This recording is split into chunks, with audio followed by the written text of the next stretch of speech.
गुरून् हत्वा हि महानुभावान् श्रेयो भोक्तुं भैक्षमपीह लोके हत्वार्थकामास्तु गुरूनिहैव भुञ्जीय भोगान् रुधिरप्रदिग्धान्। এই মহানুভব গুরুজনদের বধ না করে ইহজগতে ভিক্ষান্ন গ্রহণ করলেও আমার কল্যাণ হবে বলে মনে করি। এখানে ভিক্ষার অর্থ ভরণ পোষণের জন্য ভিক্ষা করা নয়, পরন্তু সৎপুরুষের যথাসাধ্য সেবা করে তার কাছ থেকে কল্যাণের প্রার্থনা করাই ভিক্ষা।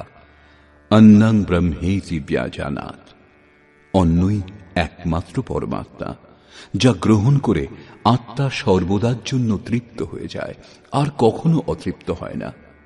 আমরা মহাপুরুষের সেবা ও যাচনা দ্বারা ধীরে ধীরে ব্রহ্ম পীযূষ পান করতে চাই, কিন্তু এই পরিবার যাতে ত্যাগ করতে না হয়, এখানে এই ছিল অর্জুনের ভিক্ষান্নের কামনা।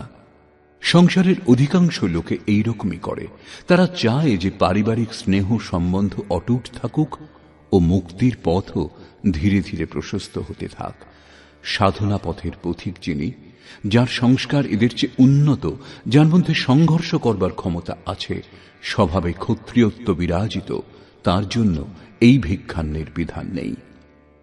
নিজের ক্ষমতা অনুসারে কিছু না করে যাচনা করাই ভিক্ষা। গৌতম বুদ্ধ তার মধ্যম নিকায়ের ধম্মদায়াত সূত্রে এই ভিক্ষান্নকে আমিষ দায়াত বলে হেয় করেছেন।